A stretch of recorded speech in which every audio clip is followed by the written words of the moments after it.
5 under the business section of the agenda. A discussion of the investigation report prepared by Executive Director following the charges made by Master Trooper Dean Coates and Master Trooper Kevin Salzer alleging violations of various rules of the State Police Commission. There was a question upon us breaking into executive session about public discussion. I don't know if there was some potential confusion over my response. Generally, public discussion means that the commission will have its public discussion, but I understand that might have been a misunderstanding that the parties involved would have an opportunity to address. I would entertain a motion, despite the fact that we normally require that there be a submission of a request to address the commission. I would entertain a motion to allow each party 5 minutes to address the commission if they so choose. We have a motion. I so move. A second. All in favor? Aye. Okay. Is there a desire? Yes, Brett Conrad on behalf of Mr. Coates. 5 minutes works for me. If the commission will Sir, if you entertain please them. approach the table before you start making comments. Thank you. Absolutely. Brett Conrad and Mr. Dean Coates. I appreciate the commission's opportunity to entertain our public comment. Of course, I don't know what went on during executive session. We That's received why we have executive right. session. So I will be brief as to just our thoughts and comments to the extent that they're relevant for purposes of the findings. We got the findings today as to what went on, and simply put, Mr. Coates is faced in a situation where he is one step, at the end of the day, he is one step behind in terms of the pay that he should be receiving. This not only affects him now, but it affects him in the future in terms of his retirement date. As I'm sure you gentlemen are aware, the retirement is taking the last 3 years. As I had looked in one of the findings, it had talked about a prospective application as to essentially catching Mr. Coates up to where he should be in the step increase.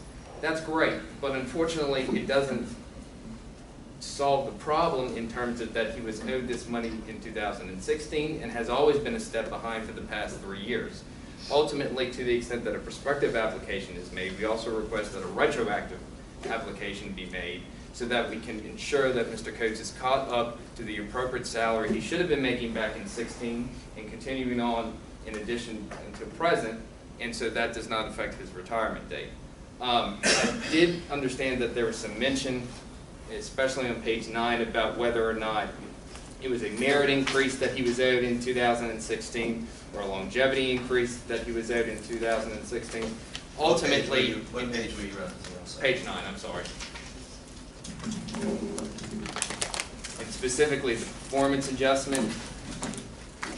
And my understanding is that the commission's finding is that this is the step that Mr. Coates is missing.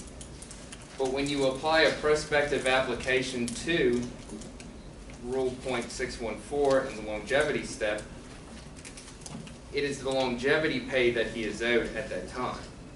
Once the longevity the longevity pay became effective October 1, that is what he should have been paid. Whether or not we want to refer to it as a performance adjustment, merit increase, it really doesn't matter.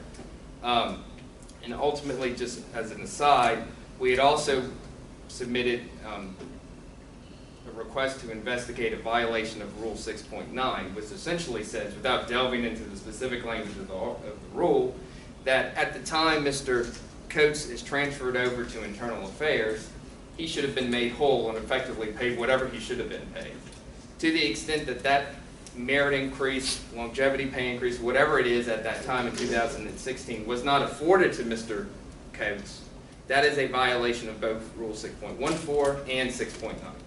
So I just ask that the Commission consider our comments and afford Mr. Coates prospective and retroactive application of the longevity increase. Thank you. Thank you.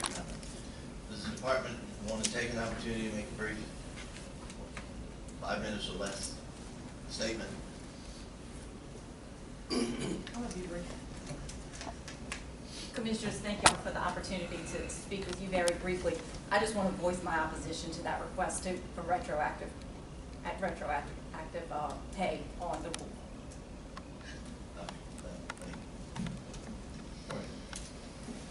So, at this point, do you have any motions, to be heard, and we'll have discussion following any motions that might be made. I would make a motion, based upon the investigation, to find that the State Police Administration failed to obtain the State Police Commission's approval prior to withholding performance adjustments in accordance with Rule 17.5 and violation that occurred for fiscal year 16-17, and with the note that the issue can still be presented to us if so requested by the administration.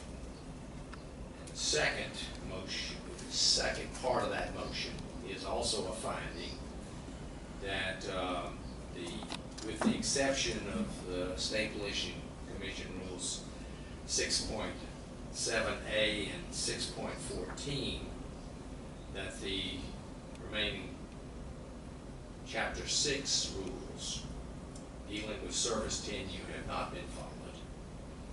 That issue also can be presented to us if so requested. That is my motion. We find a violation of those portions. Is there a second to the motion? I'll second.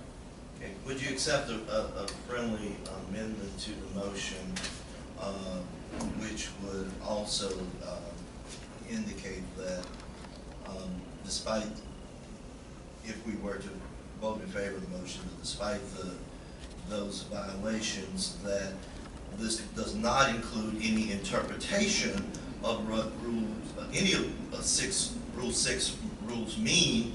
In particular, we're not interpreting Rule 6.9 at this time. We're simply finding that there have been some violations under some interpretations of Rule 6.9.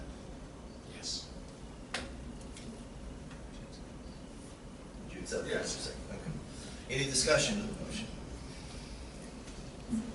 In particular, I would just like to discuss the point where I believe that there has been a potential violation of the rules, in that the department does have the right to do a layoff avoidance measure.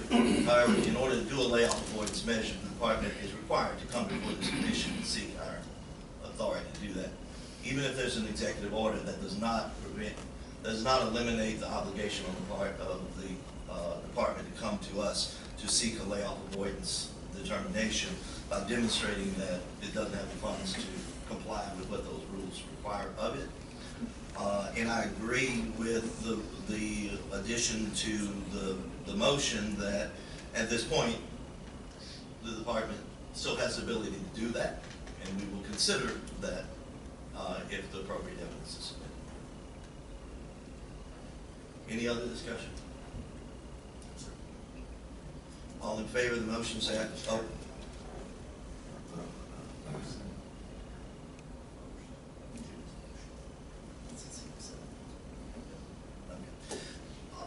At this point, we need to vote on whether or not the commission will accept my proposed amendment to the motion that was presented by Commissioner Knapp, and then we'll vote on the motion as amended. All in favor of accepting my proposed? Second. That's a motion. I'll Yes. second. Okay, thank you. All in favor, say aye. Aye. Any opposed? So the motion currently before the commission is the motion presented by Commissioner Knapp as amended by me And seconded. and seconded by Commissioner Rickey. All in favor? Aye. Any opposed?